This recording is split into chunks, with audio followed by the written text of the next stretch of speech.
Iya, masuk. Assalamualaikum Kak. Iya, waalaikumsalam. Kak Nanda ya? Iya. Iya, selamat pagi Kak Nanda. Pagi Kak. Iya, gimana kabarnya Kak? Baik, alhamdulillah. Iya. Oh, Kak Nanda kesini naik apa ya? Tadi kebetulan naik motor sih Kak sendiri. Oh, naik motor. Kalau betul Kak, tinggalnya di mana? Kebetulan saya tinggal di Ungaran. Oh, di Ungaran. Jauh ya berarti? Ya lumayan sih. Tadi di jalan panas nggak Kak? Lumayan panas sih Kak, soalnya kan udah jam 10, jam 11 gini kan, jadi terik banget mataharinya. Macet ya Kak tadi di jalannya? Iya lumayan macet tadi kan, dari jauh juga kan, jadi macet banget. Sebelumnya perkenalkan dulu ya Kak. Jadi saya Fevanda sebagai konselor psikolog kamu hari ini yang bakal bantu kamu buat mencari solusi dari masalah-masalah kamu gitu. Sama ya Kak Nanda.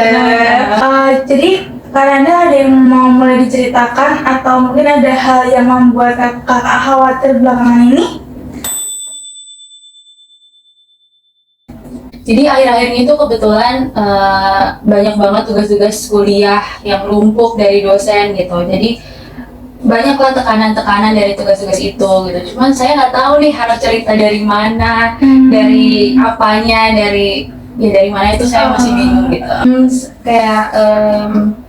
Jadi akhir-akhir ini tuh saya ngerasa kayak saya tuh nggak punya waktu buat diri saya sendiri gitu. Jadi kayak karena banyaknya tekanan tugas dari dosen, banyaknya yang harus saya kerjakan gitu, saya sampai nggak ada waktu buat bareng diri saya sendiri gitu. Ketika Kak Nanda tadi mengatakan nggak punya waktu buat diri sendiri, apakah ada sih saat-saat tertentu yang Kak Nanda tuh pikirin atau mungkin ada aspek spesifiknya dari tugas kuliah yang membuat Kak Nanda itu merasa tertekan?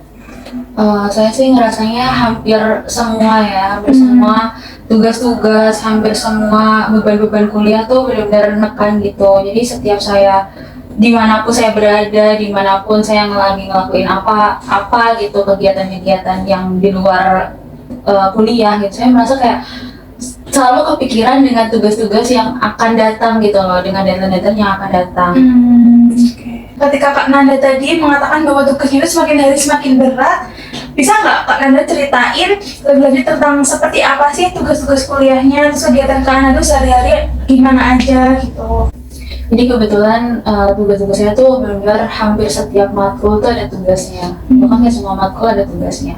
Kebetulan kan saya juga kuliahnya di jurusan teknik ya Kak, jadi setiap mata kuliah tuh ada nanti ujungnya ada tugas besar, ada tugas besar, ada tugas besar. Jadi semua proyek-proyek itu tuh menekan saya gitu loh. Itu pasti capek banget sih ya kan.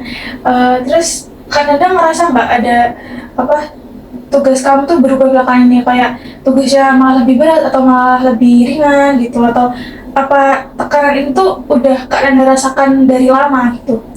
Enggak sih, akhir-akhir ini sih jauh lebih berat ya dari sebelumnya. Mungkin kan karena naik semester juga gitu, jadi perubahan dari yang sebelumnya ke sekarang kan lebih berat lah gitu. Walaupun mungkin kalau dikonversi dari SKS-nya lebih sedikit ya, cuman kan beban dari satu mata kuliah itu kan sangat-sangat tinggi gitu, yang harus banyak banget proyek yang harus diselesaikan dengan deadline yang mepet, dengan semua kendalanya itu. Terus Kak Nanda ini di perkuliahan merasa didukung nggak atau merasa disupport sama temennya Kak atau sama pasangannya mungkin? Kebetulan sih teman-teman saya membantu sih Kak, jadi kalau ada tugas, kalau lagi bingung gitu ya, saling ngumpul, saling membantu lah satu sama lain gitu. Saya juga membantu mereka, mereka juga membantu saya gitu. Cuman kan di satu sisi kan mereka juga punya beban mereka masing-masing kan. Tugas nggak semuanya tugas bisa bareng-bareng, ada tugas yang ya emang itu harus sendiri gitu. Jadi saya takutnya tuh saya malah jadi beban gitu loh kalau saya selalu bergantung lah saya sama mereka gitu, walaupun mereka mungkin juga biasa aja gitu, cuma saya takutnya saya jadi beban ke mereka karena saya selalu selalu ngeluh gitu ya ke gitu mereka. Dari yang Kak Nanda ceritakan sejauh ini tampaknya ini ya ada beberapa hal yang membuat Kak Nanda ini merasa kelelahan gitu ya. Terus capek, terus takut membebani teman-temannya gitu. Terus gimana sih hal yang tadi diceritakan Kak Nanda ini mempengaruhi Kak Nanda di luar kuliah gitu? Apakah Kak Nanda juga merasa itu juga berdampak pada hal-hal yang lain di luar perkuliahan gitu Kak? Kalau di keluar perkuliahan ya sih sangat berdampak banget gitu, kayak entah di kos, entah lagi sama teman atau mungkin sama pasangan gitu bener. Jadi kayak saking banyaknya beban tuh kadang saya suka kewalahan dan malah frustasi sendiri dan melampiaskannya tuh sama mereka gitu yang ada di sekitar saya. Jadi kayak lebih gampang marah gitu ya Iya. kalau teman-teman. Oke, terus frustasi yang Kak Nanda rasakan ini pasti emang bisa sih kayak mempengaruhi emosi di rumah atau di temen-temennya Kak Nanda gitu.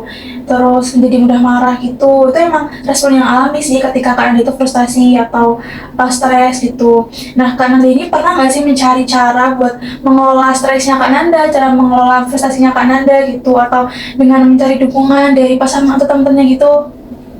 Saya sih pernah coba ya kayak ngobrol ke pasangan saya, ke teman-teman saya juga gitu.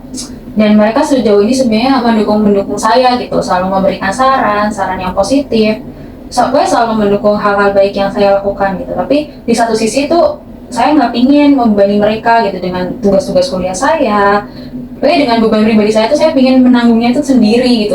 Iya, saya mengerti emang Kak Nanda tuh berpikir harus bisa menyelesaikan masalahnya sendiri ya, meskipun Kak Nanda ini udah mencari dukungan ke pasangan atau ke teman-temannya gitu.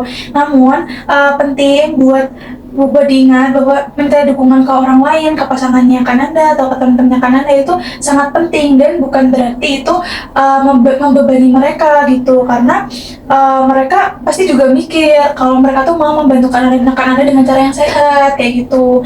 Terus perasaannya Kak Nanda ini gimana sih kalau pas kita bicara tentang gimana Kak Nanda bisa lebih terbuka dalam menerima dukungan baik di kos maupun di perkuliahan gitu? Kayak lebih saya tuh takut kelihatan lemah di depan mereka gitu, baik mau itu di kos, mau itu di kampus, mau itu di rumah.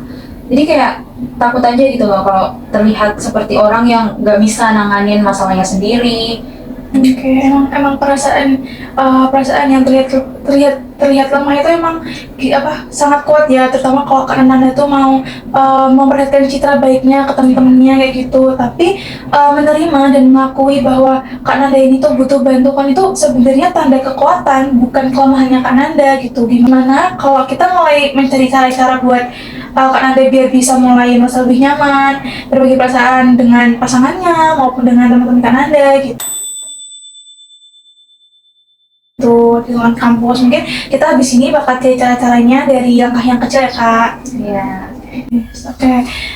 Jadi sekarang kita ini ya bakal mencari solusi dan mencari cara buat gimana sih biar Kak Nanda nih bisa menerima bahwa Kak Nanda itu bukan beban dari teman-temannya atau pasangannya. Jadi caranya itu mungkin bisa menjadi sadar bahwa harapan-harapan itu tuh adalah langkah besar dari Kak Nanda ini. Mungkin langkah berikutnya ini adalah Kak Nanda ini bisa melatih diri dan belajar untuk lebih fleksibel gitu.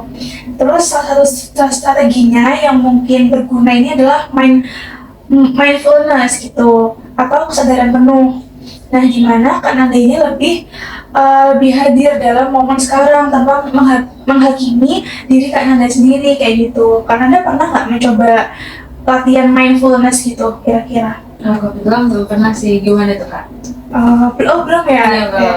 Jadi mindfulness itu praktik untuk fokus pada keadaan saat ini, pada apa yang sedang Kak Nanda rasakan atau alami gitu, tanpa terjebak ke dalam pikiran negatifnya Kak Nanda gitu.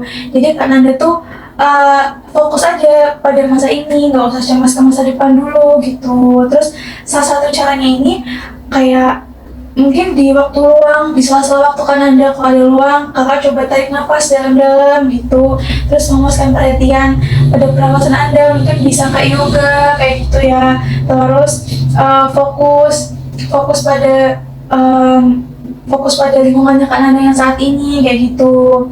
Nah, kalau misalnya pikirannya Kak Nanda mulai keluar kemana-mana, mulai mengembara kemana-mana gitu, terus tiba-tiba mikirin kuliah atau mikirin tanggung jawab yang lain, kakak cukup sadar Terus dengan lembut kakak bisa kembali ambil nafas kayak gitu. Nah tujuannya ini tuh bisa memberi kakak untuk memberi ruang untuk dirinya kak Anda sendiri kayak gitu. Biar kakak ini gak terlalu stres, biar gak terlalu dalam pikiran-pikiran negatif kak Anda gitu. Perlu diingat ya kak bahwa setiap perubahan itu pasti butuh proses ya, butuh waktu.